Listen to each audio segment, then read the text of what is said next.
அப்படி யார் மேலேயாவது கோபமாக இருந்துச்சுன்னு வச்சுக்கோங்க, அப்போ அந்த சப்பாத்தி அப்படி சுருட்டி அப்படி அப்படியே கடிச்சு அதுக்குள்ளே ஒரு பச்சை மிளகாயை வச்சு கடிச்சு சாப்பிட்டேன்னு வச்சுக்கோங்களேன். அப்படியே அந்த கோபம் வந்து அப்படியே ஒரு எப்படி சொல்கிறது, அப்படி அப்படி ஒரு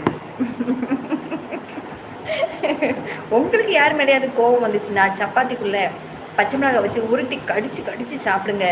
அவங்க மேலே உள்ள கோபம் உங்களுக்கு போயிடும். இது என்னோட டிப்ஸ், ஓகேங்களா உறவுகளே?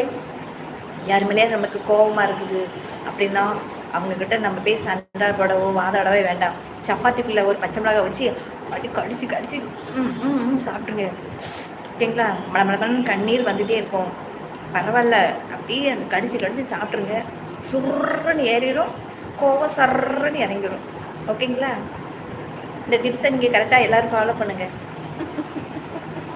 கோவம் வந்தால் யார் மேலேயாவது கோவம் வந்துச்சுன்னா சப்பாத்தியை சுருட்டி ஒரு பச்சை மிளகாய் சுருட்டி அப்படி கடிச்சு சாப்பிட்ருங்க.